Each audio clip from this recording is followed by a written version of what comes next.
ku izina rya data n'irya mwana n'irya mutima mweranda amen.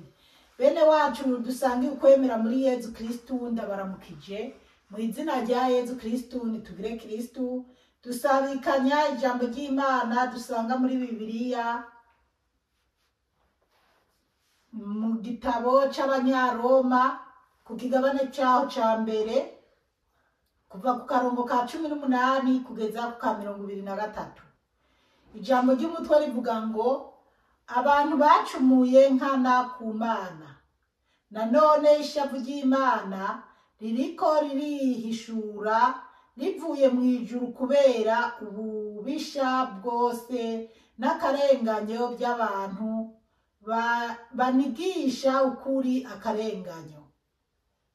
Nkako ibyo umuntu yomenya ku Mana bimenyekana muri bo, Imana yo nyene yarabibamenyesheje, nkako nyene ibyayo bitaboneka kuva isi ikiremwa, ububasha bwayo bwamaho n'ubumana bwayo ibiremwa birabigaragaza ku buryo bataronka ukuntu biregura. Kuko bamenye Imana ntibayininahaza canke ntibayikengurukira nk'Imana nyene, ariko bishinze ivyiyumviro ataco bimaze, n'umutima wabo utagira ubwenge wuzura umwijima. Biyise abanyabwenge bacika ibijuju, kandi ubuninahazwa bw'Imana idapfa babusubirije ibishusho by'umuntu apfa, iby'inyoni, by'ibikoko by'amaguru ane n'iby'ibinyogomba. Bene wacu muri Yezu Kristu, iri ni ijambo ry'Imana, dushimiye Imana. Aleluya, amen. Bana b'Imana, turacyazirikana amajambo Paulo yandikiye Abanyaroma. Aha aravuga ngo abantu bacumuye nkana ku Mana, abantu bacumuye nkana ku Mana. N'ubu tubandanya gucumura uko twishakiye nkana kandi tubizi ku Mana. 18 hakavuga ngo nanone ishavu ry'Imana ririko ririhishura rivuye mu ijuru kubera ububisha bwose n'akarenganyo by'abantu banigisha ukuri akarenganyo. Paulo aravuga ati ishavu ry'Imana ririko ririgaragaza riboneka, kandi ishavu ry'Imana ryaboneka kubera akarenganyo. Abantu bagira akarenganyo, barenganya abantu, babacira imanza za ngondagonde, na cane cane noneho Paulo yari yamaze kubona akarenganyo, yarabonye akarenganyo k'ingene batoteje Yezu Kristu. Arabona ko Yezu Kristu amaze kwisubirira mu ijuru avuye mu isi, canke Yezu amaze gutora Paulo nyene yari yarabonye akarenganyo kari kahari, kuko nawe yabaye mu barenganya abandi, hanyuma we akabivamwo. Mugabo amaze kuzahishurira bene wabo tinyamara twarahemutse, rero tureke kubandanya dukora ibibi, ahubwo dukurikira umukama Yezu. Ahubwo nawe baca bashaka kumujaniranya. Ubwo rero niyo mpamvu abandanya kubasigurira ati yamara abantu bari kurenganya abandi, bafata ukuri bakakugoreka, bagashira imbere ibinyoma. Nibyo rero icyo gihe yabona byari bihari, rero nibyo n'ubu bihari, birenze ibya kiriya gihe cyo kuri Paulo. Iby'ubu birarenze, kandi ishavu ry'Imana rirabonekana, abantu bakabona neza ko Imana iri mu ijuru ishavuye, ibyerekana ko ibabaye. Imana iduhe kubitahura cyane. 19 hakavuga ngo nkako ibyo umuntu yomenya ku Mana bimenyekana muri bo. Imana yo nyene yarabibamenyesheje, kandi niko kuri. Imana yarabitumenyesheje, na cane cane Paulo yavuga ukuri, kuko kuba Imana yarabitumenyesheje nuko nyene Yezu wenyene yavuye mu ijuru ari Imana wenyene akambara umubiri akisushanya natwe. Haleluya, amen. Agasa natwe, ariko twari dukwiye no kubaha umubiri wacu kuba n'Imana yaravuze iti kugira ndabihishurire, kugira bategere neza, reka nambara umubiri nje muri bo, nsangire nabo, mbane nabo, kumbure bazomenya gutandukanya icyatsi n'ururo. Imana rero yarabitumenyesheje, kuko wenda bakera kuri za Sodoma na Gomora n'abandi bo hariho ibyo bozokwihinguza. None twebwe bo mu gihe cya Yezu tuzokwihinguza iki? Kandi Imana yaravuye mu ijuru ikaza kubana natwe. Yezu akaba ari atwigishiriza. Imana idutabare cyane. Nkako nyene ibyayo bitaboneka kuva isi ikiremwa, ububasha bwayo bw'amaho n'ubumana bwayo ibiremwa birabigaragaza, ku buryo bataronka ukuntu biregura. Ngo ubumana bwayo, Imana uko yaremye ibiremwa, byaba ibikoko, byaba ibiti, byaba inyoni, byaba ibiki, na twebwe abantu ikaturema. Twebwe nyene canke ibitungwa canke ikirere canke amanyanja, ibyo nyene nibyo bigaragaza ko Imana ari Imana ikomeye.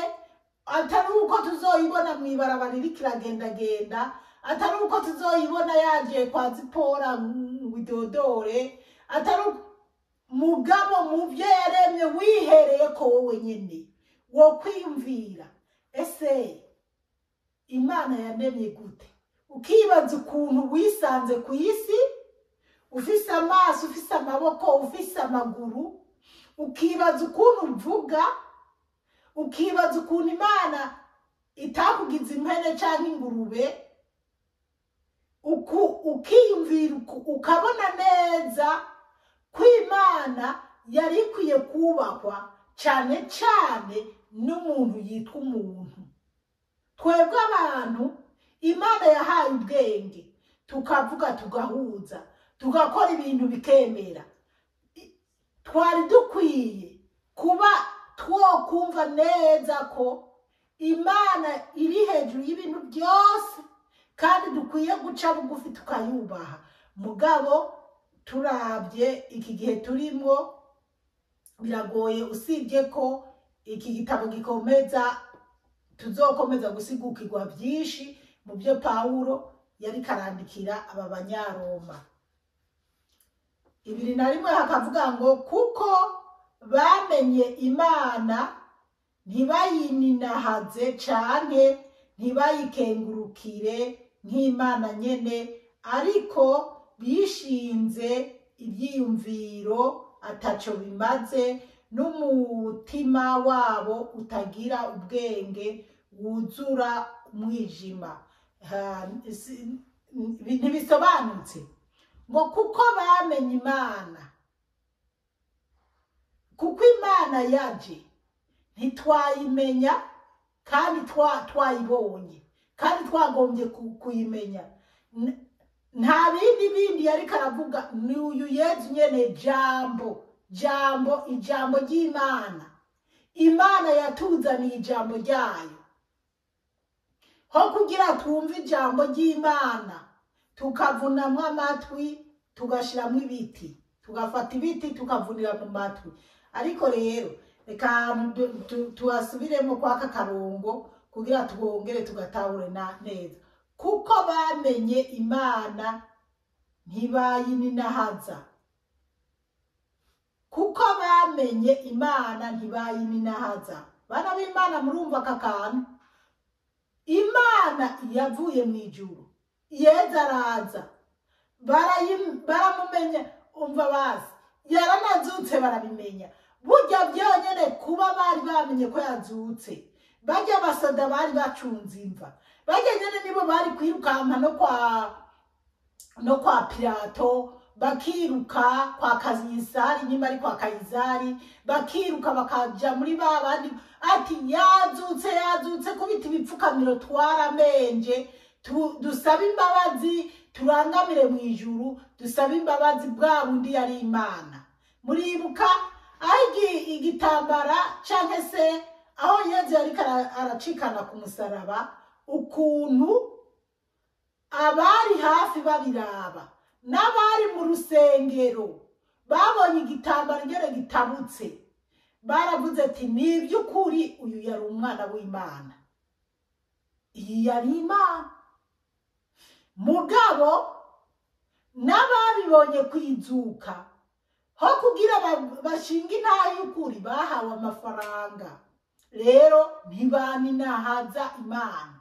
Ubundi bari bakwiye kuvuga bati yo twaramenje, twarahemutse, none Imana mana tubabarire, bakarangamiza mu ijuru, bajya ba Pilato, bajya bose, bajya basirikare, bajya bose bahohoteye Yezu Kristo, bagasaba imbabazi, bakanibuka ati nyamara ku musaraba yaravuze ati dawe bababarire ntibazi icyo bakora, bakavyibuka. Ariko ntibayininahaje, ntibaninahaje izuka rya Yezu Kristo, ntibagishimiye, ahubwo barisutsemo amahera, nk'uko mw'iki gihe n'ubundi bariko barazimanganya ijambo ry'Imana mu kugwiza ibintu by'ibigirwamana.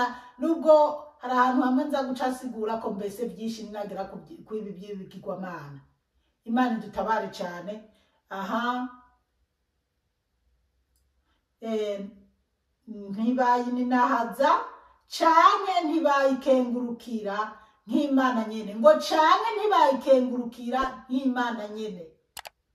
Imana Yezu Kristo ntitwakenguruka ngo dukengurukire Yezu Kristo, ariko bishinze ibyiyumviro ataco bimaze, n'umutima wabo utagira ubwenge, wuzuye umwijima. Ngo bishinze ibyiyumviro ataco bimaze, ibyiyumviro ataco bimaze, vya byiyumviro byo kwica Yezu Kristo. Amaze kuzuka byarabandanije, ibyiyumviro ataco bimaze. Abatangaje ko Yezu yazutse babaha amahera ati genda mu binume, mu bizibye, mu byicareko, muvuge ko abigishwa biwe baje mu ijoro bakamwiba, bakamujana. Ibyiyumviro byuzuye ubujuju, biyumvira ngo ni uby'ubwenge. Aho rero nubwo je niko ndavuga ati ibyiyumviro byabo by'ubujuju nk'uko Pawulo yabivuze, nigarukako nawe ukigarukako. Ese ubuho ibyiyumviro byacu ni iby'ubwenge? Hari ibyo tubona byotuma duhindura canke duhinduka kuba twaramenye ko Yezu yaje nk'Imana nyene. Mbega turayubaha nk'Imana nyene canke turamwubaha nk'Imana nyene? Hari aho biza gusobanuka. Ariko bishinze ibyiyumviro ataco bimaze, n'umutima wabo utagira ubwenge, wuzuye umwijima. 2:2 hakavuga ngo biyise abanyabwenge bacika ibijuju. Ngo biyise abanyabwenge bacika ibijuju. None siko kuri bana b'Imana biyise abanyabwenge bacika ibijuju. N'uyu munsi abanyabwenge bazi ko ari abanyabwenge ariko n'ibijuju. Imana idutabare cyane. Si bose b'ibijuju mugabo benshi n'ibijuju. Ti kubera iki ari bijuju? Benshi iki gihe turimo bamenye guhingura umuntu, ariko hari akantu bataragerako. Ntibazi gukora umuntu special nk'uko Imana yamukoze special. Umuntu nk'uku kwanjema shobora kuraba nkavuga nti no, imana yaransondetse canke se sinibaza ukuntu jewe usibye ko ntobyiyumvira mugabo ndiko nagerageza guhiga akarorero novuga ariko nk'ubu ushobora kwiraba avuga no imana yaransondetse je ndi umuntu muremure kandi hari abantu baba bumva ko uburebure bwanje bwo babangamira rero canke nanje sinikunde ko ndi muremure nkuko ndabishaka nkuko nkumva uburebure bwanje sinabwishimiye rero icyo ukora icya ubu kigezweho uca ugenda kwiringaniza ukigira agasayizi ushaka uri muremure ushaka ukigabanyako isantimetero zingahe ukigeza ku rugero ushaka n'abantu bagufi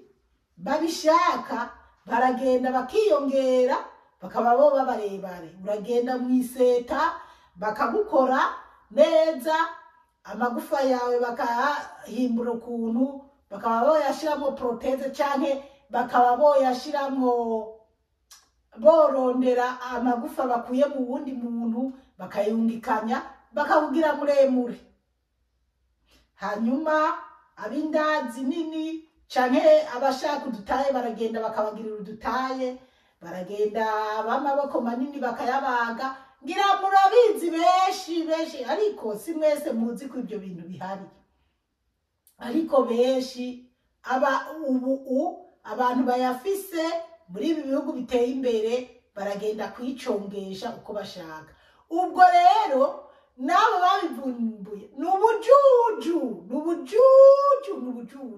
kuko nta muntu azoza kwirema uko Imana itamuremye azokwinjira mu bwami bw'ijuru ibyo rero ni bya bindi Imana iravuga ati canke Yezu yavuze ati canke abigishwa ba Yezu batubwira bati harago umuntu azocumura kuri mutima mweranda nyimba Imana yarakuremye igahuha mpwemu yayo nyeranda kuri mama wawe akagusama akakuvyara neza uko yo kuvyara kose bamubaga bagira iki mugabo ukazura umuntu hanyuma ukaja kwiringaniza ugatangura gupinga iyo Imana yakuremye ese iryo juru ry'abantu bene abo niri uba wamaze kwicira urubanza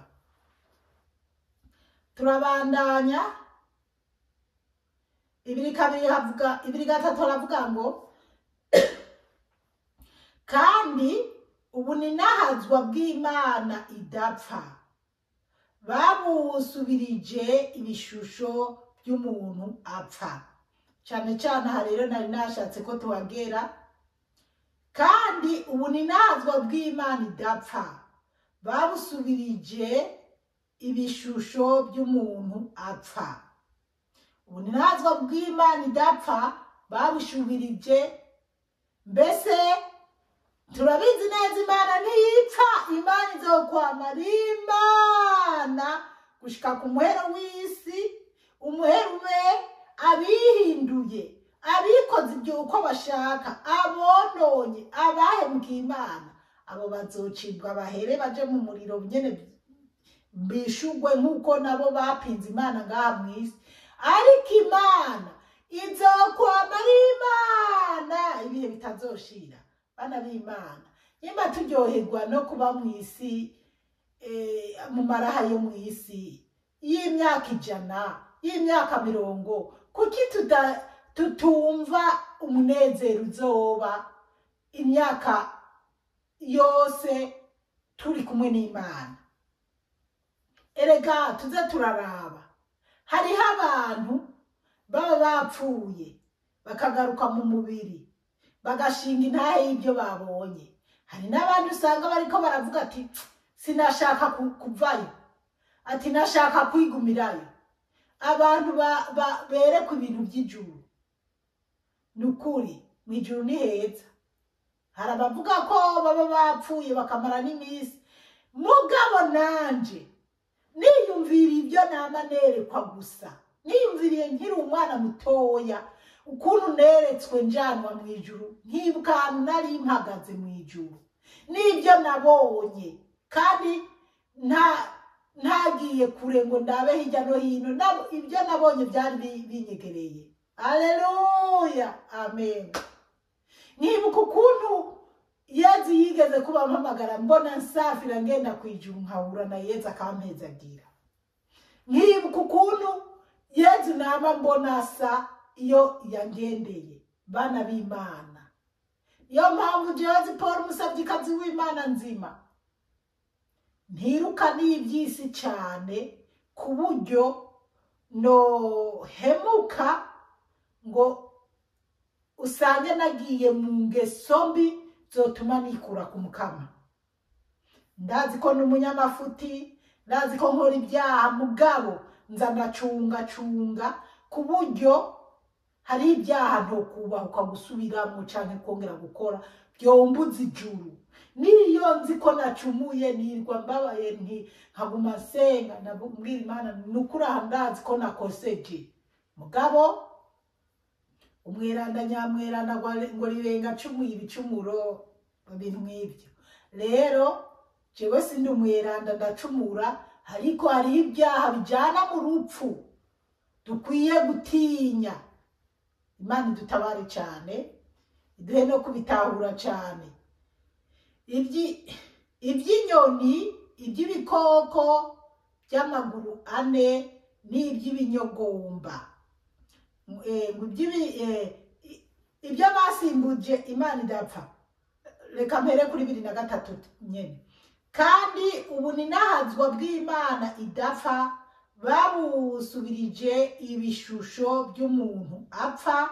Ibishusho by'umuntu apfa ni bya bintu navuze byo kwihindagura, umuntu akagenda ukigira ikigwamana. Abantu nyene none umuntu bagiye bagakora bakagira baba nibaja mu mashini kwigira abazungu, babandi usanga bihinduye abo sibigirwamana bazopfa. Uko byogenda kose si bishusho biba biri ngaho, iyo urinze wiyemeza kuza kwihindagura uko Imana itakuremye, uburi umuntu w'Imana cyangwa uburi gishusho gitegerezwa gupfa. Imana iduhe kubitahura cyane. Iby'inyoni, iby'ibikoko by'amaguru ane n'iby'ibinyogomba. Rero kubera odiri kwihuta wenda siniriwe ndabivuga ko cyane iby'ibikoko, mugabo mwese murazi ko ubu ibikoko mama wanje ari byo bisigaye bigezweho, ari byo biri abagabo b'abantu canke ari abagore b'abantu. Ndazi ko nagiye ndabereka utuvideo tw'abapfunga impeta n'ibibwa, abapfunga impeta n'ibikoko. Imana iduhe kubitahura cyane. Reka tugeze ngaho, ariko iki gisomwa kiracyabandanya kugira tuzogere ku kigabane cya kabiri, nuko tuzokora mu nk'ayandi mawodi abiri.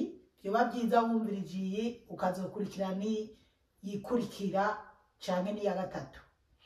Umukama Imana bahezagire cyane, mwarahezagiwe n'Imana. Ku izina rya Data n'irya Mwana n'irya Mutima Mweranda, amen. Turagusenga Yezu, turakuninahaza.